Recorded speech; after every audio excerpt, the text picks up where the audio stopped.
दोस्तों नमस्कार, मैं आपका साथी मंजीत सोहर एक बार फिर आपके बीच में उपस्थित हूँ एक नया एपिसोड लेकर। जैसा कि आप जानते ही हैं कि हम लोगों ने ये YouTube चैनल सिर्फ़ और सिर्फ हमारी चेकिंग ब्रांच के लिए बनाया है।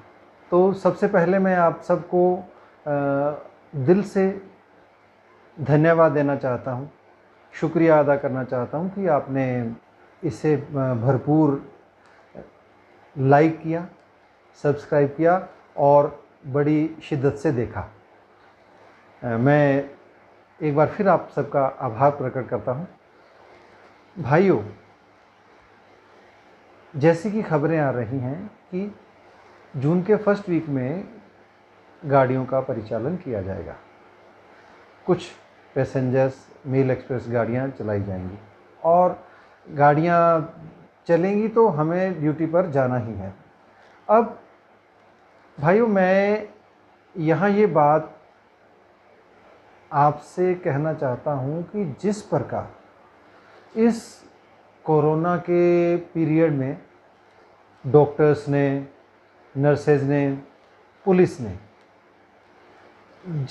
जितनी शिद्दत से अपनी ड्यूटी निभाई है, जितनी तन्मयता से, यूँ कहें कि जिस सेवा भाव से उन्होंने अपनी ड्यूटी निभाई है, अब वही सेवा भाव का मौका हमारे हाथ आने वाला है। हम लोग ड्यूटी पर जाएं तो हम लोग विश्वास से भरपूर हों, हमारा मनोबल इतना ऊंचा हो, ये मानते हुए कि इस कोरोना को हम लोग हराकर अपनी सेवाएं देंगे और ना कभी घबराए हैं और ना कभी घबराएंगे।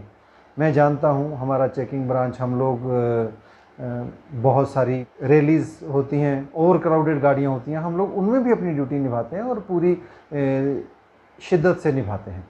तो भाइयों, अब ये मौका हमारे हाथ आने वाला है कि हम अपने आप को साबित करें कि हम भी इस देश के ना केवल सिपाही हैं, बल्कि हम लोग भी अपने मन में, अपने दिल में ये भावना रखते हैं कि जब कभी मौका आए तो हम लोग अपनी जान पर खेलकर भी हमारे समाज की, हमारी सोसाइटी की सेवा कर सकते हैं। इसी विषय पर जब मैंने अपनी ब्रांच के ही अपने वरिष्ठ भाइयों से बातचीत की तो उस बातचीत को मैं आपके साथ भी शेयर करता हूँ। सबसे पहले मैं आपको बताना चाहता हूँ कि हमारे भोपाल के मुख्य टिकट निरीक्षक श्री अरुण कुमार श्रीवास्तव जी, जो बहुत बड़े साहित्यकार भी हैं और CVI भी रहे हैं, WCR में वो CVI में अपनी सेवाएं देकर अभी पिछले दिनों ही मूल कैडर में वापस आए हैं और वहाँ उत्कृष्ट कार्य के लिए बहुत बार सम्मानित किया गया। तो जब हमने उनसे बातचीत की तो उन्होंने ये कहा, टिकट चेकिंग के साथियों के लिए आदरणीय मंजीत सिंह सोहल जी द्वारा YouTube पर एक चैनल बनाया गया है। आज YouTube संवाद का सबसे बड़ा माध्यम बनता जा रहा है।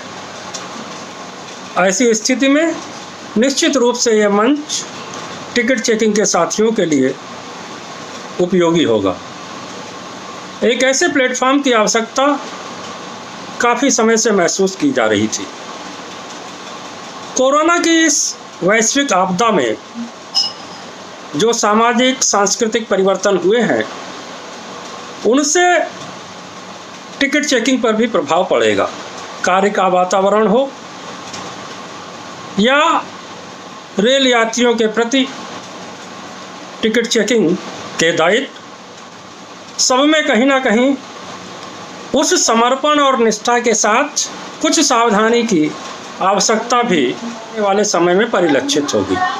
सबसे पहला एक आवश्यक अंग ये है कि हमको उन सारी चीज़ों की जानकारी होना चाहिए जिससे हम अपना बचाव कर सकें और सभी सावधानियों का पालन करते हुए उन सब की जानकारी हम अपने रेल यात्रियों तक पहुंचा सकें, जिससे उन सावधानियों का अनुपालन करते हुए न सिर्फ टिकट चेकिंग स्टाफ बल्कि भारतीय रेल का यात्री भी सुरक्षित रह सके। आज इस बदलाव के दौर में हमें अपने आप को अपडेट रखने की ज़रूरत है, अपनी सुरक्षा की ज़रूरत है, अपने संवाद को और बेहतर करने की आवश्यकता है और इन सब के साथ कहीं ना कहीं मनोबल बनाए रखने की आवश्यकता है। इस उद्देश्य में ये चैनल अपनी भूमिका का निर्वहन करे। मेरी हार्दिक शुभकामनाएं आदरणीय मंजीत सिंह सोहल और टिकट चेकिंग को समर्पित इस चैनल के प्रति है। धन्यवाद। बहुत बहुत शुक्रिया अरुण कुमार श्रीवास्तव जी। मैं आपका दिल से शुक्रिया अदा करता हूं कि आपने अपना कीमती समय निकालकर हमें दिया। जैसा कि आपने कहा कि हमें अपना मनोबल बढ़ाकर, हमें अपना मनोबल ऊंचा रखते हुए अपनी ड्यूटी करनी है। मैं भी आपकी बात से सहमत हूं और मुझे विश्वास है कि हमारी ब्रांच इस मौके का भरपूर फ़ायदा उठाएगी, भरपूर लाभ उठाएगी और अपने आप को साबित करेगी कि हम लोग भी देश के रक्षक हैं। आपकी बातें, आपका इंस्पायरेशन हमेशा हमें अच्छा काम करने के लिए प्रेरित करता रहता है। मैं आपका धन्यवाद अदा करता हूँ। भाइयों, इसी विषय पर जब मैंने अहमदाबाद के मुख्य टिकट निरीक्षक श्री असलम बेग मिर्ज़ा जी से बात की तो उन्होंने ये कहा कि हो सकता है आने वाले समय में हमारा जो वर्किंग का पैटर्न है वो बदल जाए और अभी हम लोग कई बार हमारे हेडक्वार्टर से बाहर, आउट ऑफ हेडक्वार्टर 20-20, 22-22 घंटे के लिए पड़े रहते हैं।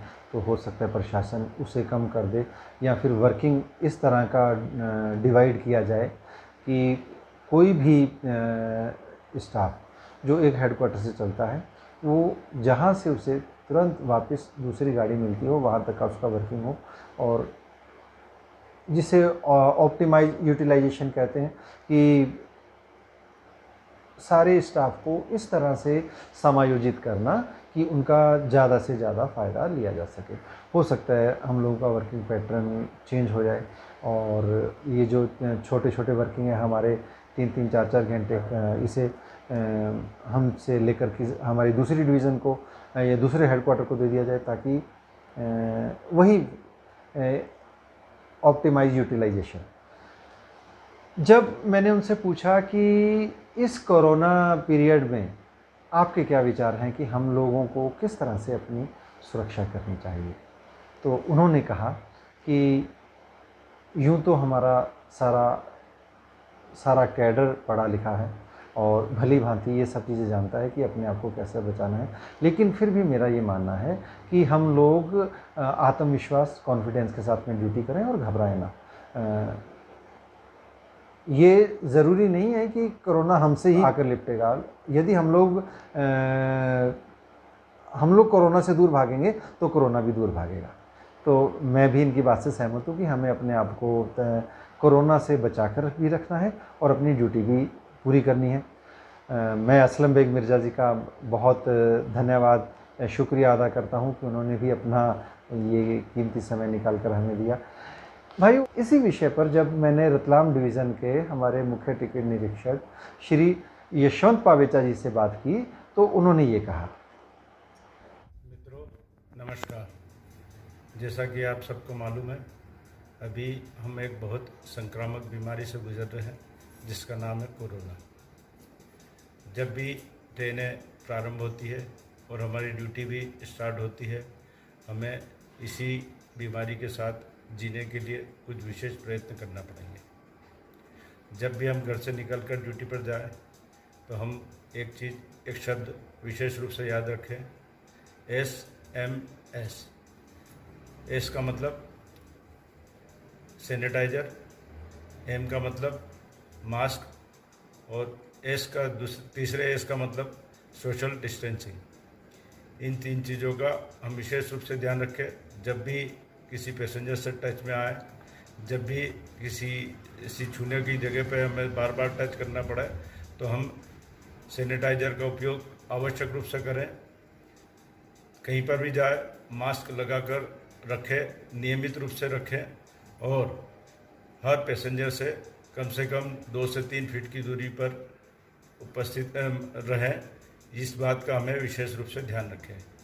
ये मानकर चलें कि किसी भी यात्री में जिसके साथ हम व्यवहार कर रहे हैं उसे कोरोना हो सकता है, उसे हम कम से कम 2 से 3 फीट की दूरी पर रखकर ही व्यवहार करें। इस बात का विशेष रूप से ध्यान रखें। सभी लोग स्वस्थ रहें और योग प्राणायाम से अपने शरीर को मजबूत बनाने की कोशिश करें, अपना इम्यून सिस्टम मजबूत करें। बहुत बहुत धन्यवाद। जय हिंद। शुक्रिया पावेचा भाई साहब, मैं आपका दिल से आभार प्रकट करता हूँ। ये बात बिल्कुल सही है कि हम लोगों को अपनी रोज़मर्रा की ज़िंदगी में योग को भी अपनाना चाहिए। योग के लिए कोई विशेष समय तय नहीं होता है कि हमें सुबह ही करना है। जब भी मौका मिले, जब भी हमारे पास में समय हो, चाहे वो हम लोग घर पर हैं, चाहे हम लोग रेस्ट हाउस में हैं, इवन चाहे हम लोग ड्यूटी पर हैं, और जब कभी हमें ऐसा मौका मिलता है तो हम लोग योग की वो क्रियाएं जिनसे इम्यूनिटी बढ़ती है, हम अपने आप को स्वस्थ रख सकते हैं, वो कर सकते हैं। तो मैं आपकी बात से सहमत हूँ कि हमें योग की तरफ भी थोड़ा जाना चाहिए, ध्यान देना चाहिए, ताकि हम लोग योग करके अपने आप को स्ट्रॉन्ग बना सकें। आपका एसएमएस का एक नया एसएमएस को आपने बदल के रख दिया। मैं भी आपकी बात से सहमत हूँ कि हमें सैनिटाइज़र भी यूज़ करना है, मास्क भी यूज़ करना है, और सोशल डिस्टेंस भी रखनी है। बहुत बहुत धन्यवाद पावेचा जी। भाइयों, ये तो रही बात हमारी आने वाली वर्किंग में हम लोग अपने आप को किस तरीके से सुरक्षित रखें। इसी विषय पर मैंने अजमेर के भाई सुशील बिजावत जी से भी बातचीत की थी। उनका भी यही कहना था कि हमें अपने कैडर में विश्वास भरना है, हमें अपने कैडर में विश्वास जगाना है कि हम लोग भी इस कोरोना के पीरियड में अपनी सेवाएं निर्बाध रूप से दे सकते हैं, और बिना किसी हिचकिचाहट के हम लोगों को अपनी ड्यूटी पर जाना चाहिए। हाँ, ये बात ज़रूर है कि हम लोग अपनी सुरक्षा का भी पूरा ध्यान रखें। मैं सुशील बिजावत जी का भी बहुत बहुत धन्यवाद अदा करता हूँ कि उन्होंने इस विषय पर मुझसे काफ़ी देर तक बातचीत की, और मुझे जो बातें मुझे नहीं पता थी उन्होंने मुझे बताई। इस बारे में क्या क्या रिसर्चेज चल रही हैं, अनुसंधान चल रहे हैं। बहुत बहुत शुक्रिया बिजावत भाई साहब।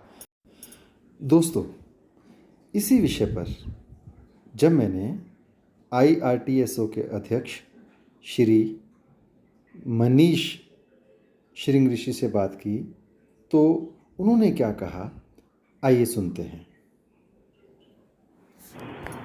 मंजीत जी और सभी साथियों को मेरा नमस्कार।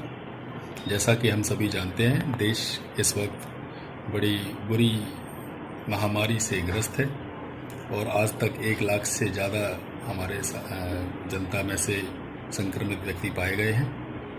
हमारा फ़र्ज़ है कि हम अपने और अपने परिवार की सुरक्षा करें। हमारा दायित्व है कि देश में कोरोना को फैलने से बचाएं। जैसा कि आप सब जानते ही हैं कि अभी 15 विशेष गाड़ियां चल चुकी हैं और 200 विशेष गाड़ियों के चलाने का और भी योजना बनाई गई है।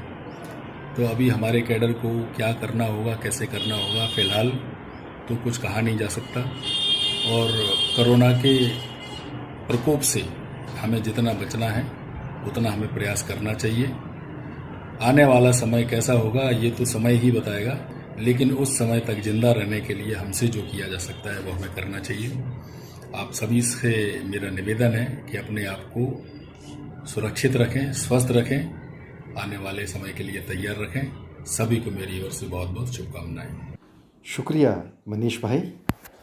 मैं दिल से आपका आभार प्रकट करता हूँ कि आपने अपने कैडर के लिए ये वीडियो क्लिप बनाकर भेजी। शुक्रिया, मेहरबानी। भाइयों, देखिए, मैं ज़्यादा खुलासे में नहीं जाना चाहता। सब लोग जानते हैं कि हमें अपने आप को किस तरीके से बचाना है, लेकिन जहाँ तक वर्किंग की बात है तो मैं ये कहना चाहता हूँ कि हमारा वर्किंग किस तरीके का प्रशासन डिसाइड करता है, निर्धारित करता है। हम लोगों को किस तरीके से अपनी ड्यूटी निभानी होगी। लेकिन फिर भी मैं आप सबकी तरफ से हमारे IRTCSO संगठन को, हमारी दोनों यूनियंस को इस बात के लिए इंसिस्ट करेंगे कि वर्किंग के दौरान जो भी कठिनाइयाँ आ सकती हैं या जो कठिनाइयाँ आएंगी, उनको सोचकर समझकर प्रशासन के सामने रखा जाए और उनका निवारण करवाया जाए, ताकि हम लोग बिना किसी हेजिटेशन के, बिना किसी कमज़ोर मनोबल के और बिना किसी अड़चन के अपना काम कर सकें। भाइयों, बहुत बहुत शुक्रिया। मैं आपसे बताना चाहता हूँ कि ये जो हमने वीडियो शूट किए हैं, ये बिना किसी लाइटिंग के, बिना किसी इक्विपमेंट के और बिना किसी तैयारी के। अभी लॉकडाउन का पीरियड है तो इतनी सुविधाएं भी नहीं थी। जैसे ही लॉकडाउन ख़त्म होगा और हम लोग जब आगे अपने वीडियोस बनाएंगे तो कोशिश करेंगे कि उसमें वही गुणवत्ता हो जो आम यूट्यूब चैनल के वीडियोस में होती हैं। और हम लोग नए नए विषयों पर बातचीत करेंगे हमारे भाइयों के साथ में, और कोशिश करेंगे कि इस विषय पर हमारे प्रशासन का क्या सोचना है, उनके क्या विचार हैं, उस बारे में भी हम लोग आगे बातचीत करेंगे और इस तरीके के एपिसोड हम लोग शूट करेंगे। बहुत बहुत शुक्रिया। मुझे आपकी प्रतिक्रियाओं का इंतज़ार रहेगा। वही बात, इस चैनल को आपने भरपूर सहयोग दिया है। सब्सक्राइब ज़रूर करें, लाइक ज़रूर करें और वीडियो को शेयर ज़रूर करें। और एक वो YouTube वीडियोज़ का आपको रहता है कि आप वो बेल वाला आइकॉन दबा दें, तो मैं भी कहता हूँ आपसे कि बेल वाला आइकॉन दबा दें, ताकि जब भी कोई नया वीडियो लॉन्च हो तो उसका नोटिफिकेशन आप तक तुरंत पहुँच जाए। भाइयों, बहुत बहुत शुक्रिया, बहुत बहुत मेहरबानी। फिर मिलेंगे। धन्यवाद।